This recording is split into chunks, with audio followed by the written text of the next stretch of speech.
چلیے بھائی اس میں یہ ہے کہ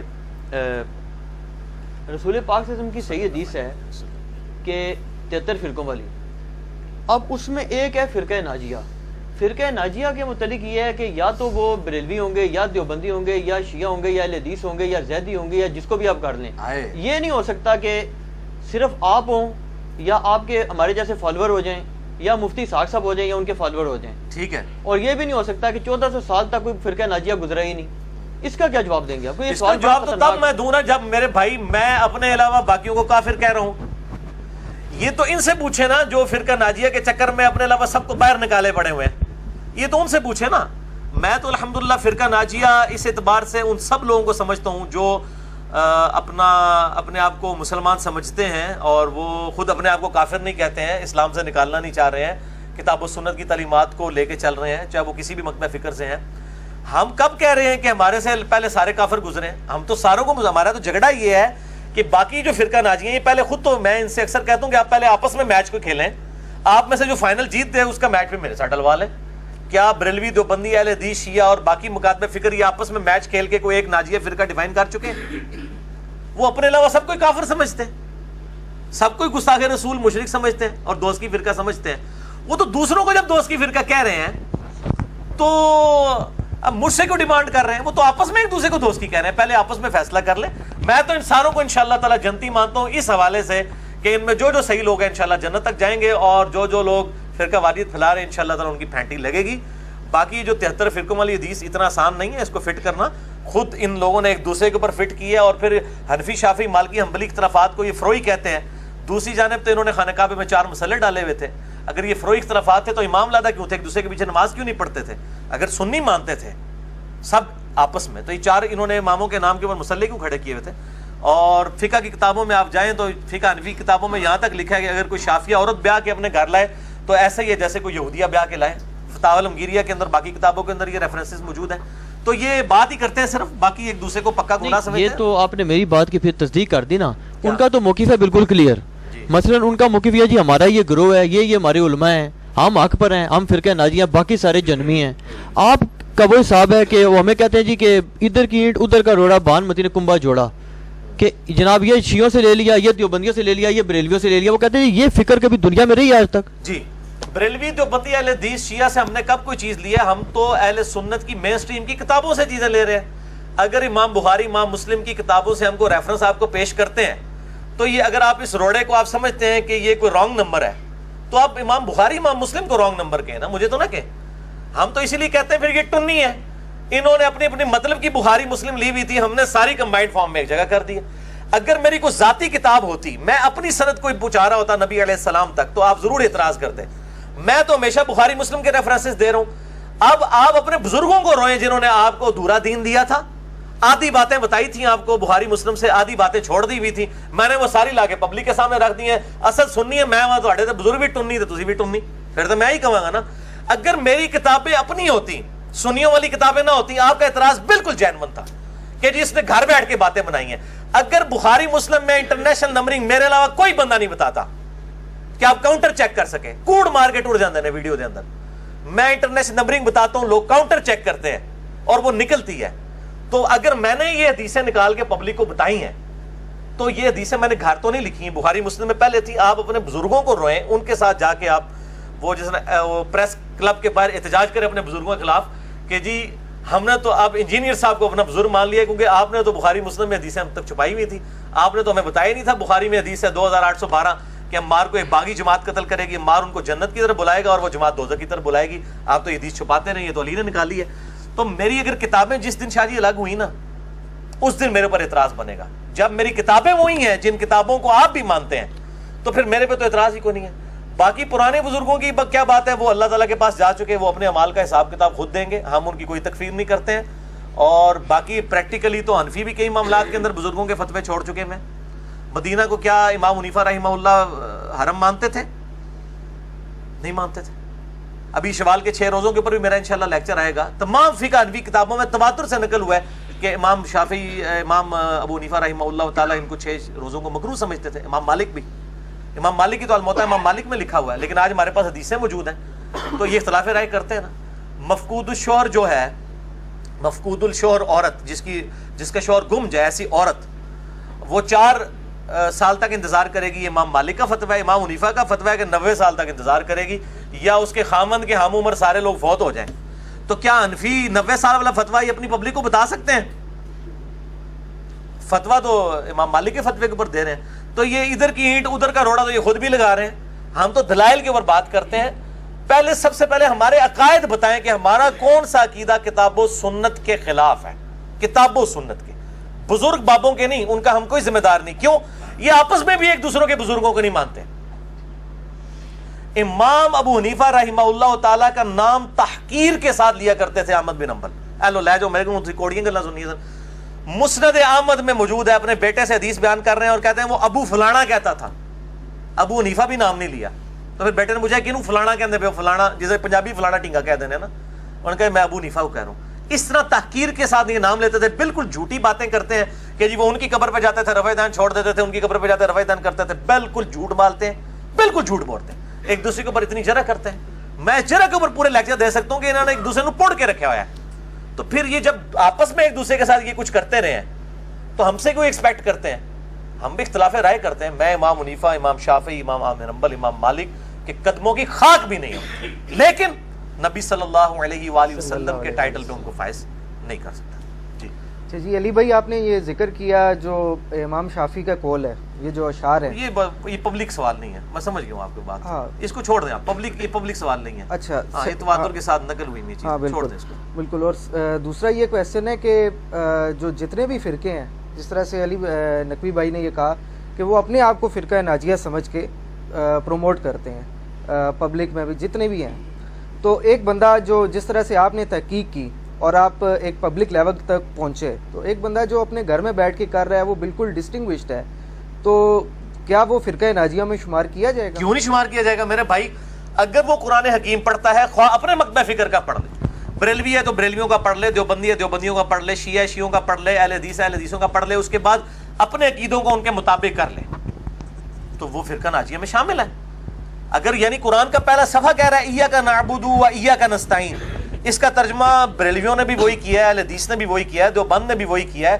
کسی نے شیطان سے مدد نہیں مانگی ہوئی ہے، نہ کسی نے اس میں ترجمے میں لکھا ہے کہ ہم یا علی مدد یا شیخ عبد القادر جیلانی مدد بھی کہتے ہیں. تو سب کے سب مان ہی رہے ہیں نا، تو اس کے اوپر عمل کریں، اس میں کوئی مسئلہ نہیں ہے. لیکن وہ ترجمہ اپنا پڑھیں. اور یہ جو کہتے ہیں نا جی وہ ترجمے اپنے اپنے لوگوں نے کیا، ہم کہتے ہیں آپ اپنا ہی پڑھ لیں، چھوڑ دیں باقیوں کو. جی شاہ جی. اچھا علی بھائی، ایک سیدھا سا جواب دینا ہے اپنے بات کا، کوئی لمبی چوڑی سوال نہیں ہے. ہمیں بھی لوگ ایسی بات کرتے ہیں پھر چپ ہو جاتے ہیں ہم. آپ یہ بتائیں کہ آپ مجتہد ہیں یا نہیں ہیں؟ شاہ جی تسی میرے وکیل کیوں بنے ہوئے ہو؟ مجھے یہ نہیں سمجھ نہیں، آج تو آپ عدالت میں ہیں نا، پھر عوام کی عدالت میں. ٹھیک ہے عوام کی عدالت میں آپ مجتہد ہیں یا نہیں؟ ادھر لگا رہے ہیں، آپ کی بات بہت زیادہ اونچی ہو جائے گی. اوپر والے پورشن میں اوپر لگائیں. ادھر دیکھیں نا، آپ جو بات چیت کر رہے ہیں یہ سارا اجتہاد ہے. جی ہاں دیکھیں، اگر میں نے کوئی تنظیم کھڑا کی ہے، کوئی فرقہ کھڑا کیا ہے، میں کوئی چندہ باکس آپ کے حوالے کر رہا ہوں، یا آپ کو چندے کی کوئی میں لسٹ دے رہا ہوں کہ آپ میرے نام کے اوپر یہ چیزیں اکٹھی کریں، پھر تو آپ ضرور کریں. ہم کب کہہ رہے ہیں کہ آپ ہمیں فالو کریں؟ ہم تو مسلمانوں کی مسجد میں نماز پڑھتے ہیں. میری 2 نمازیں جو ہیں بریلویوں کی مسجد میں، دیوبندیوں کی مسجد میں ہوتی ہیں جو میرے گھر کے قریب ہے، اور 3 نمازیں میری اہل حدیث کی مسجد میں ہوتی ہیں. کبھی بریلویوں کی مسجد میں بھی ہو جاتی ہے. تو مختلف، میں شیعہ کی مسجد میں بھی چلا جاتا ہوں کبھی کبھار مجھے موقع ملے. تو میں تو سارے مسلمانوں کی مسجدوں میں ان کے اماموں کے پیچھے نماز پڑھ رہا ہوں. تو مجھے کس چیز کا میرے پر غصہ نکالا جا رہا ہے کہ جی آپ مجتہد ہیں، یہ ہیں وہ ہیں؟ ہم بھائی ادنا سے ایک دین کے خادم ہیں. ہم یہ چاہتے ہیں کہ جو یہ سوئی ہوئی عوام ہے جو اپنے علماء کی تحقیقات سے ہی ناواقف ہے، اپنے علماء کی تحقیقی وہ پڑھ لے. یعنی احمد بریلوی صاحب کا ترجمہ کو پڑھ لے اور وہ دیکھے کیا یہ وہی توحید ہے جو احمد بریلوی صاحب کے ترجمے میں لکھی ہوئی ہے کہ جو بریلویوں کے اندر رائج ہے، یا سید فرمان علی شاہ صاحب نے جو ترجمہ لکھا ہے اہل تشیع کا، اس میں توحید وہی ہے جو وہ پریزنٹ کر رہے ہیں ایز اے مکتبہ فکر. تو ہم کبھی یہ دعویٰ نہیں کرتے ہم مجتہد ہیں. ہم تو دین کے، میں وہ غامدی صاحب والی بات کروں گا کہ ہم طالب علم ہیں، دین کے طالب علم ہیں. ماں کی گود سے لے کے قبر تک انسان سیکھتا رہتا ہے. تو ہم تو لوگوں کو ایجوکیٹ کر رہے ہیں کہ علماء کو ہی پڑھیں، علماء کی تحقیقات کو پڑھیں. میں نے کبھی آج تک کسی کو اپنا قرآن کا ترجمہ دیا ہے بخاری مسلم کا جی یہ میرا ترجمہ ہے؟ ہم تو ہمیشہ ریفر کرتے ہیں کہ علماء کی تحقیقات سے فائدہ اٹھائیں اور فیصلہ کریں کون حق پہ. نہیں، میں گزارش جو کر رہا ہوں نا وہ یہ ہے کہ سوال یہ ہوتا ہے کہ آپ جو باتیں کرتے ہیں یہ اجتہادی امور ہے نا، یعنی اجتہادی امور ہے نا جن میں آپ اپنی رائے دیتے ہیں نا. ابھی آپ نے فرمایا کہ ڈاکٹر ذاکر نائک جو ہے اس میں نہیں کرتے, نعمان علی خان ہے چلو اچھا کرتے ہیں نہیں کرتے, یا فلاح علماء نہیں کرتے تو اچھی بات ہے نہیں کرتے, لیکن آپ تو کرتے ہیں, ہر مسئلے میں آپ یعنی بولتے ہیں. اب اس میں سوال یہ ہے کہ احمد یار نعیمی صاحب کا نے اپنی کتاب میں لکھا, آپ نے تو یاد کی ہوئی تھی, آپ جی جی میری بغل میں ہوتی تھی, بغل میں ہوتی تھی. وہ کہتے ہیں جی ایک صاحب تھے انہوں نے جناب اسی طرح دعوے کیے, میں نے جب ان سے پوچھا جی مجھے ناسخ و منسوخ بتائیں قرآن میں کدھر کدھر ہے, آپ بتا سکتے ہیں یا حدیث میں ناسخ و منسوخ کا علم آپ کے پاس ہے؟ نہیں تو اس سے اینڈ رزلٹ کیا نکالنا چاہتے ہیں کہ امام حنیفہ کے مقلد ہو جائیں؟ نہیں مطلب وہ یہ کہتے ہیں نا, کوکب نورانی صاحب سے وہ بول ٹی وی پر سوال ہوا, انہوں نے کہا جی آپ جاہل ہیں, انہوں نے کہا جی نہیں میں عالم, لیکن اس درجے کا میں عالم اپنے آپ کو نہیں مانتا, میں تقلید کرتا ہوں. تو آپ تقلید تو نہیں کرتے, آپ تو یہ دعوے اجتہاد کرتے ہیں, تو پھر آپ کے پاس یہ علوم اگر ٹیسٹ کیے جائیں. جی جی جی آپ بتا سکتے ہاں جی میں بتا دوں, میں الحمدللہ میرے پاس کئی علوم ایسے ہیں کہ جن کی آپ تقلید کر رہے ہیں وہ علوم ان کے پاس بھی نہیں تھے, کئی علوم ایسے بھی ہیں میرے پاس الحمدللہ. قرآن حکیم کی جو آیات سائنس کے ساتھ تعلق رکھتی ہیں وہ الحمدللہ ہمیں سائنس جو ہے وہ امام مالک, امام شافعی, امام احمد حنبل, امام مالک, امام حنیفہ سے زیادہ ہی آتی ہے الحمدللہ. یہ دعوے نہ آپ کریں, مسئلہ یہ ہے کہ کیا یہ جو دعوے کر رہے ہیں کہ آپ تقلید کریں, کوکب نورانی صاحب ہوں یا تقی عثمانی صاحب ہوں, تو یہ جو تقلید جن مسئلوں میں کر رہے ہیں اپنے بزرگوں کی, ان سے پوچھیں وہ تو مسئلے آج ابسلیٹ ہو چکے ہیں. آج کے دور کا مسئلہ ہے ویڈیو کیمرے کا مسئلہ, یہ بتائیں امام حنیفہ نے کہاں لکھا ہے میں تقلید کرنے کے لیے تیار ہوں, دکھائیں شاہ جی آپ دکھا دیں. آج کے دور کا مسئلہ ہے انتقال خون کا مسئلہ, مجھے امام مالک کی کسی کتاب سے دکھائیں. آج کے دور کا مسئلہ ہے گردوں کی ٹرانسپلانٹ کا مسئلہ, قطبین پہ نماز کا مسئلہ, ہوائی جہاز میں نماز کا مسئلہ. یہ مسئلے اگر اماموں سے دکھائیں تو میں مقلد ہونے کے لیے تیار ہوں. وہ میرے دور کے انسان نہیں ہے نا, میرے جو مسائل ہیں اس وقت وہ ان کا سلوشن ان کے پاس نہیں ہے. وہ سلوشن کون دے رہے ہیں آج کے علماء دے رہے ہیں نا. تو ان کو چاہیے پھر یہ امام حنیفہ کی بجائے آج کے علماء کا اپنے آپ کو مقلد ڈکلیئر کریں نا.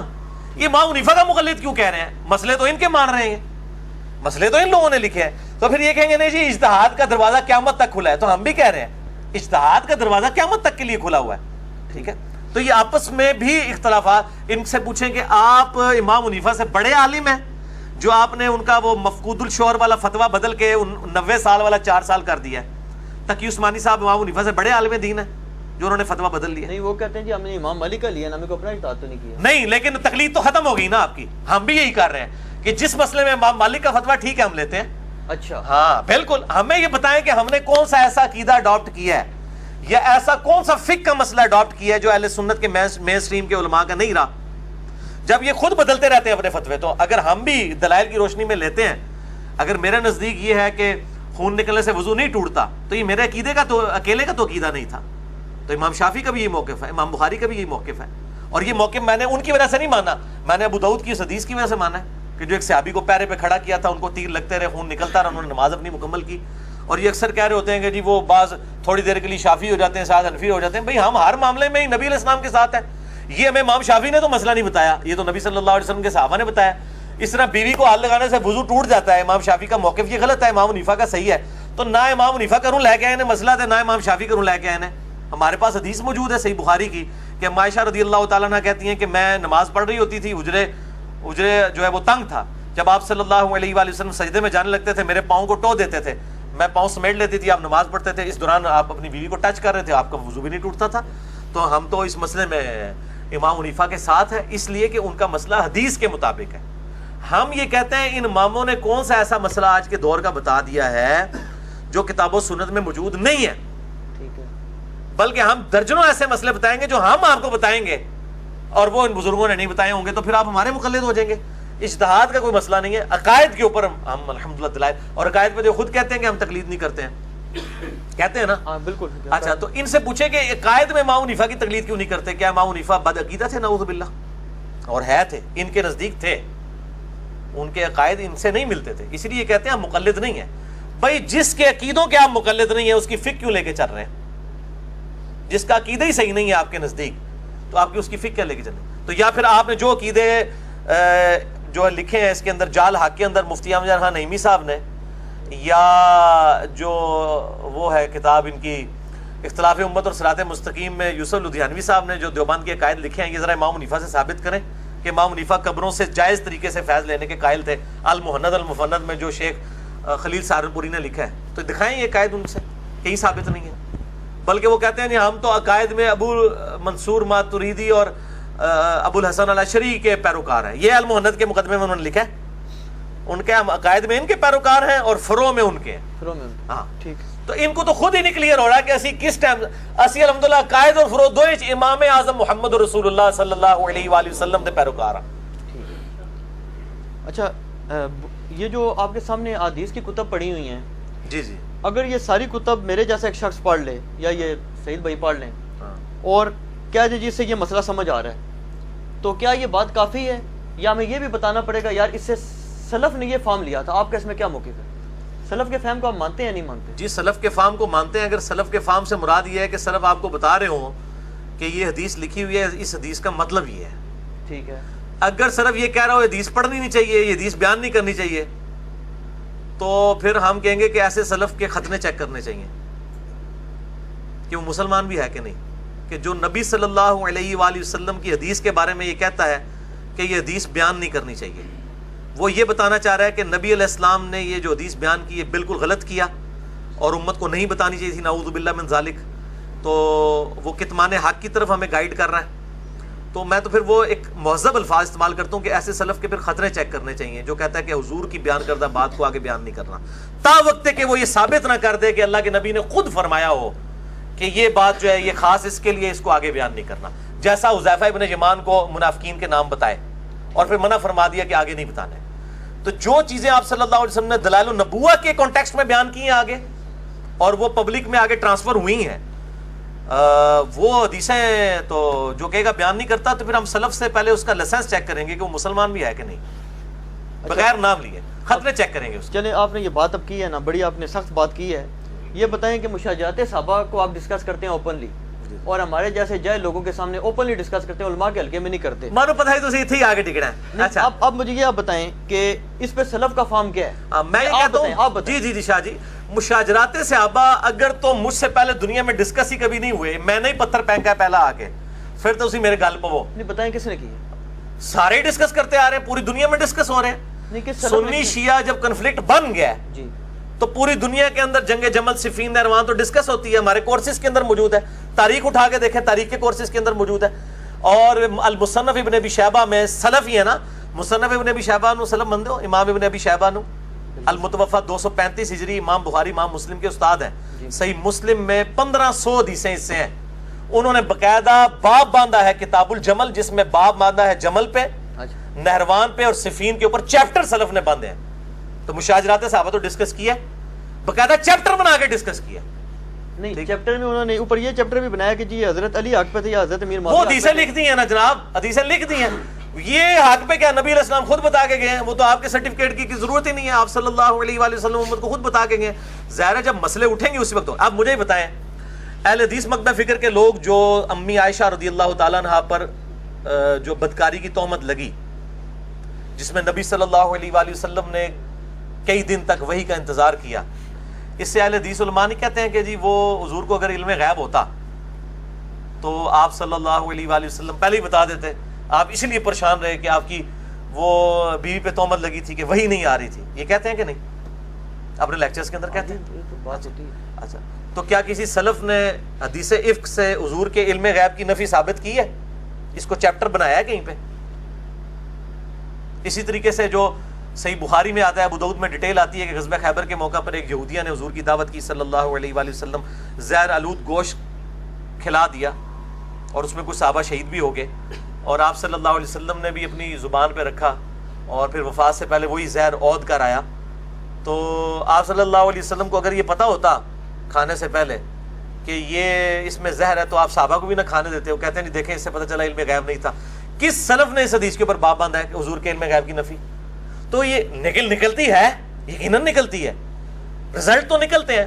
وہ کہتے ہیں جی چونکہ اب فتنے اٹھے ہیں تو رزلٹ بھی نکالنے پڑ رہے ہیں. اب بھی فتنے اٹھے ہیں, جب انٹرنیشنل لیول کے اوپر فیس بک پہ یوٹیوب کے اوپر خلفائے راشدین کی پرسنالٹیز کو ملائن کیا جا رہا ہوگا تو ہم ان کا دفاع نہیں کریں گے, کرنا پڑے گا.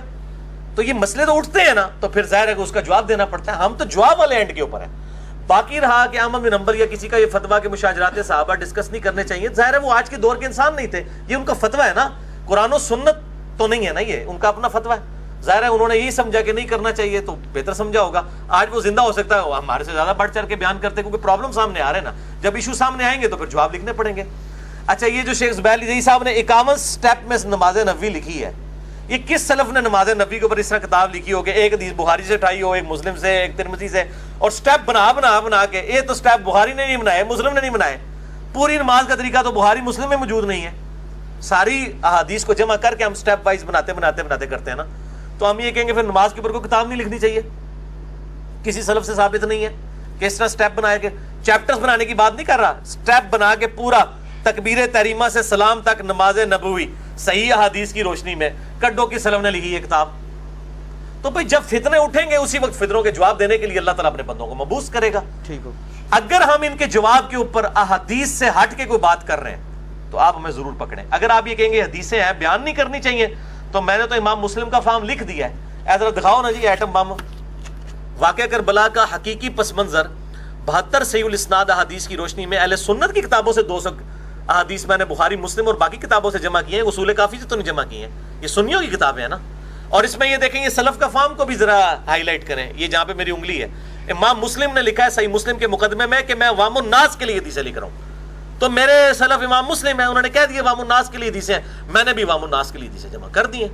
باقی رزلٹ جس نے نکالنا نکالتا رہے، بس سے زیادہ کیا کہوں. تو میں نے یہ کہا نا کہ اگر کوئی ہمیں یہ کہے گا کہ حضور نے تو بیان کیا تھا، آپ کو حق حاصل نہیں بیان کرنے کا. شاہ جی اگر یہ کوئی کہے گا نا کہ حضور نے جو بات کی ہے یہ حضور کو نہیں کرنی چاہیے تھی، یا حضور نے تو چلو غلطی سے نعوذ باللہ کر دیا، اب تم نے آگے حضور کی بات بیان نہیں کرنی ہے، خاموشی اختیار کرنی ہے، تو ایسے بندے کے پھر خطرے چیک ہوں گے کہ کوئی مسلمان تو یہ بات نہیں کر سکتا. اگر خطرے نکل بھی آئیں گے پھر اس سے اور چیزیں چیک کی جائیں گی. نہیں، علماء تمام اہل سنت کے جو مکاتب فکر کے ہیں، میں یہ نہیں کہتا آپ درست ہیں یا وہ درست ہیں، یہ آپ بتائیں گے. تمام اہل سنت کے مکاتب فکر جتنے بھی ہیں جو اہل سنت کہلاتے ہیں، ان کا موقف یہ ہے کہ مشاجرات صحابہ کو ڈسکس کرنا یہ شیعوں کا منہج ہے، رافضیوں کا منہج ہے. تو یہ امام بخاری امام مسلم جو ہے وہ رافضی ہیں. انہوں نے جو حدیثیں نقل کی ہیں جو میں نے اس میں پمفلٹ میں بیان کی ہیں، ان کو رافضی کہیں گے. یہ تو امام بخاری اگر نہ حدیث لکھ کے جاتے مجھے نہ پتہ چلتا. یا پھر یہ کہہ دیں گے ان حدیثوں کو بیان کرنا حرام ہے تو بخاری کو بھی پکڑے، پھر یہ ترجمہ بھی نہ کیا کریں ان حدیثوں کا. میں نے پبلک کی آسانی کی خاطر اہل سنت کا منہج، اس سے پہلے کہ ہمیں کو رافضی آگے پڑھائے اہل سنت کا منہج، میں نے اہل سنت کی کتابوں میں نے تو خدمت کی ہے.